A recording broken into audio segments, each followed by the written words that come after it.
Hey everyone, I'm back and I have a problem. So when I fill up my washer bottle, the water seems to just disappear and I keep getting this low washer bottle warning on the dash. And so I'm going to go in there and get the seals fixed up because that's the most common issue that happens with these water bottles. These are the three gaskets you'll need if you have xenon lights. You don't need the middle one if you have halogen headlights. Now I'm doing this the lazy way without removing the wheel, but you can go ahead and take it off if you wish. Pump the jack and then turn the wheel for extra clearance. Remove the three T20 torque screws, then remove the two plastic fittings underneath. If you look underneath, you'll see that one is like a push fit lock pin and the other is a 10mm plastic nut. After these are removed, the wheel arch liner can be pulled back on itself to reveal the washer bottle.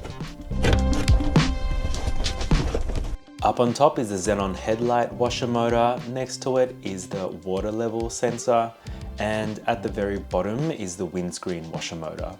And you can see right away mine's leaking at the bottom of the washer motor. First, remove the electrical plugs, then remove the water line by lifting the black clip up slightly and pulling the line away from the nipple.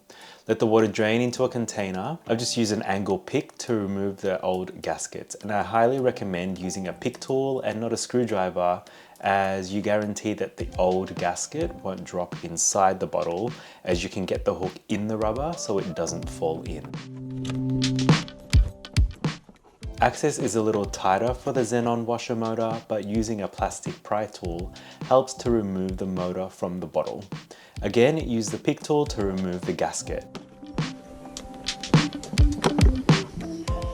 Now you're able to replace with the new washer bottle motor seals. I had difficulty removing the water level sensor, so I didn't change that gasket this time around.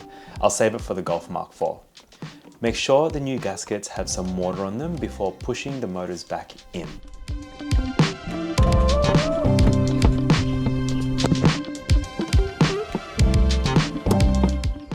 Reconnect the plugs, and before buttoning up the trim, go ahead and fill the bottle all the way up to test.